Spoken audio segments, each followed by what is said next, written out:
In ka badan 194 dal ayaa dunideena wadan ahaan loo aqoonsan yahay, kuwa oo calamadoodu yaalaan xarunta ururka dunida ku midowday ee qaramada midoobay.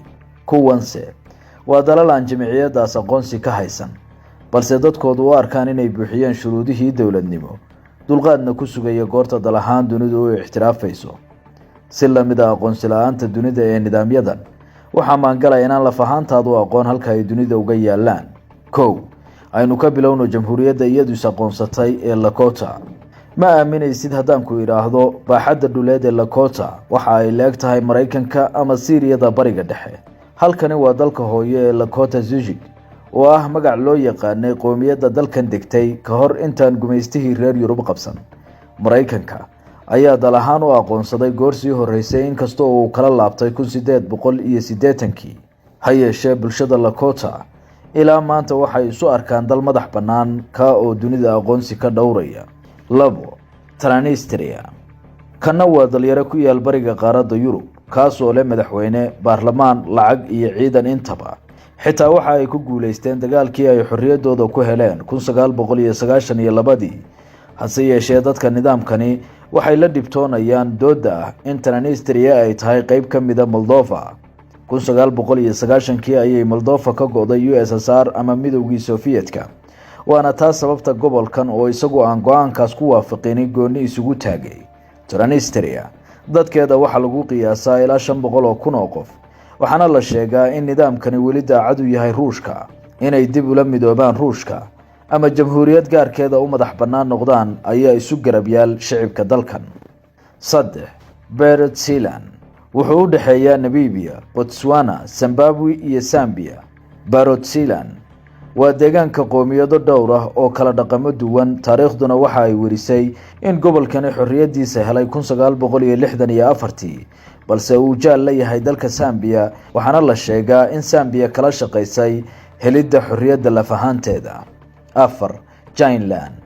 Jainland waxay xuduud horay ugu ahayd wadamada Myanmar, Bangladesh iyo Hindiya, waxaana halkaas ku nool dad tiradooda lagu qiyaaso 1.5 milyan oo qof.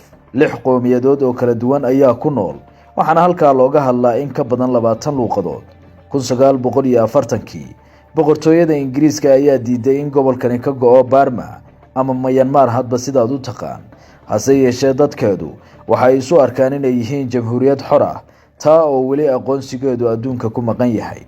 5, Jamhuuriyadda Dimuqraadiga ah ee Saxaraawi Carab.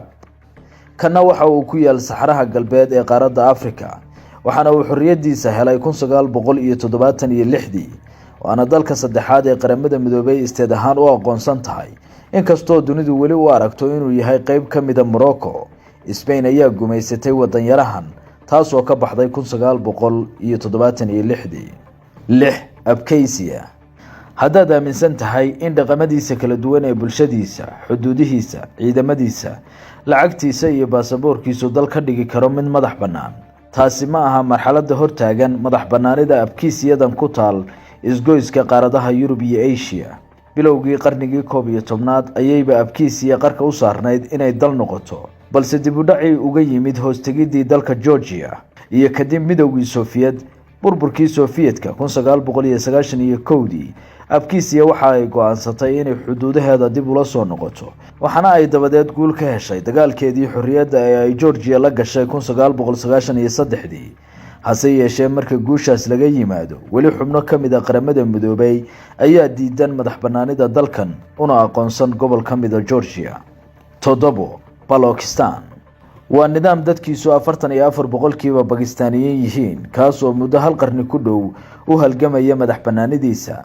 Dadkiisu waxa ay ku doodaan in gobolkani uu yahay mid madax bannaan, waxayna maalintooda xorriyadda u dabaaldegaan 11 Agoosto 1947.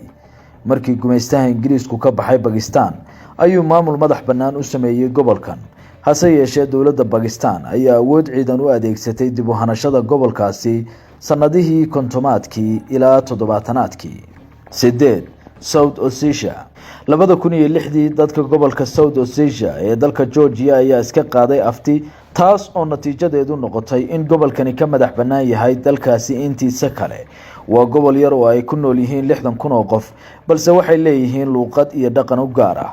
aftida kadib waxaa gobolkan u dhaqmay sida dal madax bannaan waxaana uu leeyahay golayaal dowladeed hase yeeshee natiijadii aftidii madax bannaanida ee dadka dalkan waxay noqotay mid aan dunidu aqbalin dowladda Georgia ayaana weli isku dayaysa inay gobolkaasi awood military ku xukunto